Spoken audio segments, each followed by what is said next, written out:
Pues también para entender un poco cuál fue el contexto en el que surgió este catecismo universal, catecismo de la Iglesia Católica, igual podemos hacer referencia a una conferencia histórica que pronunció en París en el año 83 el entonces cardenal Ratzinger.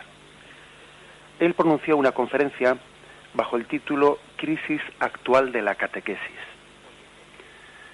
En ella él diagnosticaba que había habido pues un fracaso de la catequesis moderna y lamentaba que se hubiese cometido el error de que una vez que se había concluido el Concilio Vaticano II se hubiese prácticamente suprimido el que entonces era todavía catecismo vigente, el catecismo de San Pío V, sin haber promulgado antes un catecismo nuevo.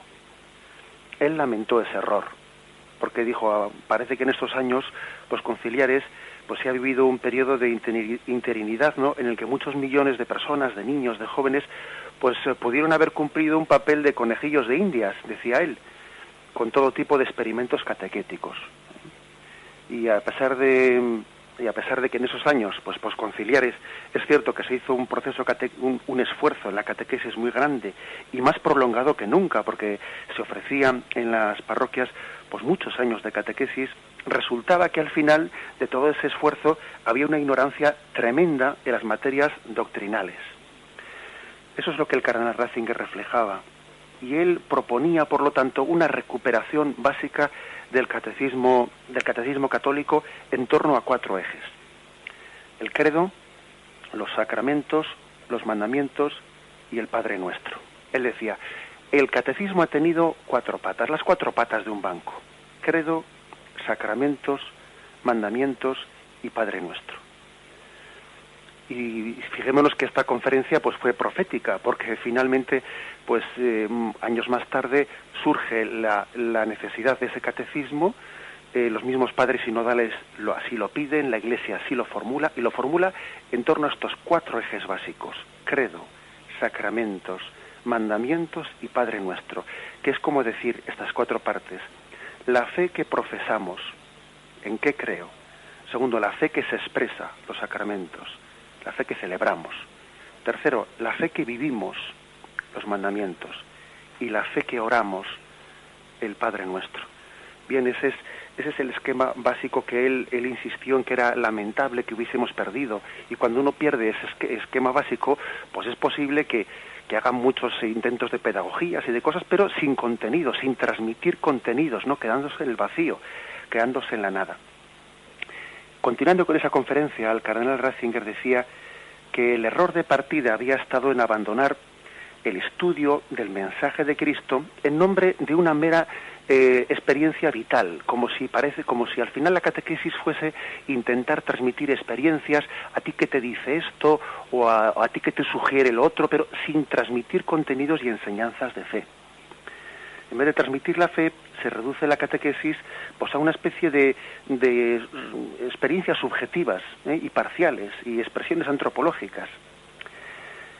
Él dice que la oferta se estaba adecuando a la demanda hasta deformarse en sus contenidos. Cuando la oferta se adecua a la demanda hasta deformarse en sus contenidos, pierde su propia personalidad. Tan preocupados hemos estado en cómo decir las cosas, decía el cardenal Ratzinger, que hemos olvidado prestar la debida atención a qué mensaje transmitir. Y por supuesto es más importante qué hay que creer, qué transmitimos, que no cómo lo decimos, qué fórmulas expresamos. Es más importante el qué que el cómo.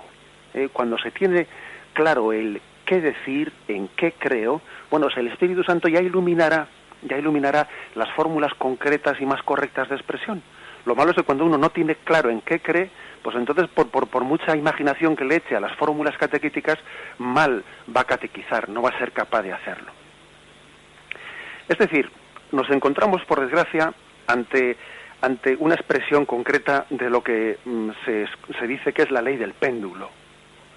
La ley del péndulo, que vamos de un extremo a otro, y en pocos años se pasó de un aprendizaje pues excesivamente memorístico, ¿no?, como podía ser en la catequesis quizás preconciliar, un aprendizaje meramente memorístico de una serie de preguntas y respuestas no suficiente interiorizadas o explicadas, que a veces uno, pues sí, podía aprender el catecismo pues como de carrerilla, como un papagayo, sin entender ni lo que estaba diciendo, pero claro, se pasa de ese extremo al extremo contrario, pues a unos métodos supuestamente muy pedagógicos, partiendo, pero quizás despreciando el papel de la memoria, el aprendizaje también de memoria de aspectos fundamentales, pretendiendo, decía el cardenal Ratzinger, transmitir actitudes cristianas, dejando a un lado los contenidos de la fe. Pero claro, craso error, ¿no? ¿Cómo se pueden inculcar actitudes cristianas olvidándonos de los contenidos de la fe? Las actitudes también residen en los contenidos de la fe, en los artículos de la fe, y no se puede hacer una cosa sin la otra. Por eso él, en aquella histórica conferencia, aunque quizás esté ya bastante olvidada, ¿no?, pero fue muy importante, ¿no?, pues él puso el dedo en la llaga y diciendo, aquí ha habido un error. Y ciertamente nosotros, creo que muchos de los oyentes de Radio María estarán conmigo en que hemos visto, pues, como muchos niños y jóvenes nuestros pasar por procesos catequéticos, y luego uno se da cuenta que no les queda nada, les faltan contenidos de fe. Al final resulta que no son capaces de entender el contenido, de quedarse y saber los mandamientos, saber cada mandamiento qué contenido tiene, los sacramentos, y claro, es que eso no puede ser. A esto quiere responder el Catecismo Mayor de la Iglesia Católica, a tener claro cuáles son los contenidos de nuestra fe. De manera que cuando hablamos de Catecismo Mayor, eso quiere decir que todos los catecismos nacionales, bien sean de jóvenes, de niños, de adultos, que se redacten posteriormente, tienen la obligación de adaptar sus contenidos a ese Catecismo Mayor de partida. Eso es lo que la Iglesia entiende. El Catecismo Mayor es el referente obligado para todo el mundo católico, para que los catecismos que se vayan promulgando posteriormente adapten sus contenidos de fe a este referente.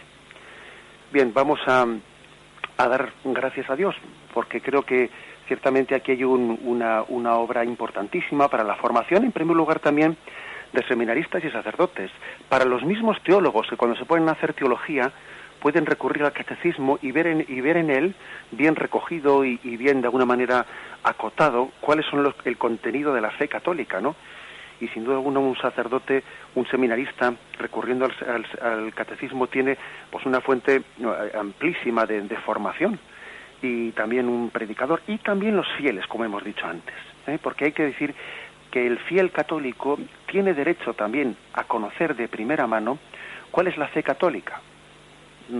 El fiel católico no tiene por qué ser víctima pues de la desorientación, de la posible desorientación de alguien que le transmite la fe, y que pues quizás se pone a hacer exhibicionismos personales y entonces confunde lo que es la fe de la Iglesia con su ideología personal, y eso no es justo. No es justo que alguien, pues un sacerdote, un catequista, un teólogo, utilice el cargo o el lugar que tiene dentro de la Iglesia para difundir no ya la pura doctrina de la Iglesia, sino mezclándola con su ideología personal. No es justo, no tiene derecho a ello. Y por el contrario, el católico tiene derecho a acceder directamente a las fuentes de la fe. Tiene derecho a tener una recepción directa, sin haber sido deformada, sin haber sido de alguna manera mediatizada de una manera incorrecta, ¿no? Pues a veces pues por personas que mezclan su ideología y su comprensión de alguna manera deformadora de lo que es la fe de la Iglesia. Es por lo tanto un instrumento de gran ayuda para poder recurrir a la fuente de la fe católica. Muy buenos días. Alabado sea Jesucristo.